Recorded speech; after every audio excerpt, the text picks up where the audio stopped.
आजची रेसिपी आहे चिकन पकोडा। मी चिकन मस्तपैकी धुवून घेतलेलं आहे। हे आहे हळद, मीठ, अद्रक लसूण पेस्ट, अंड, चिकन पकोड्याचा रेडीमेड मसाला, कोथिंबीर, हे सगळं तयारी केलेलं आहे मी। चिकनमध्ये चवीप्रमाणे थोडंसं मीठ टाका, थोडंसं हळद टाकून घेऊया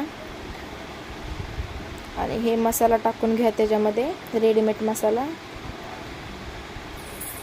तुम्ही बघू शकता मी टाकत आहे। हे अद्रक लसूण पेस्ट,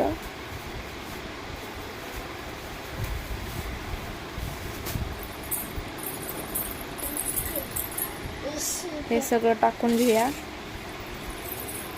कोथिंबीर पण टाकून घेऊया, हे सगळं एकजीव करून घेऊया। हे एकजीव करून घेतलं आहे मी। त्याच्यावर प्लेट झाकूया, फ्रीजरमध्ये ठेवून टाकूया। हे भाकर टाकून घेते मी इकडे,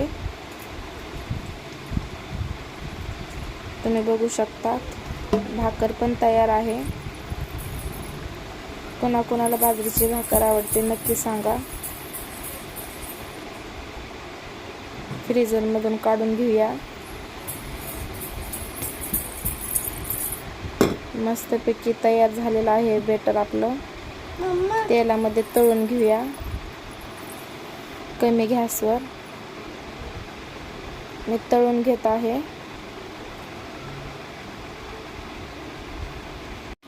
लाल होईपर्यंत तळून घेऊया मस्तपैकी कमी गॅसवर, कुरकुरीत। बघू शकता तुम्ही मी कशी तळत आहे। हे बघा, असे तळून घ्यायचे मस्तपैकी लाल होईपर्यंत, म्हणजे कसं चवीला छान लागतात। बघू शकता तुम्ही, हे आहे आजची रेसिपी। हे बघा, व्हिडिओ आवडल्यास नक्की चॅनलला सबस्क्राईब करा। थँक्यू।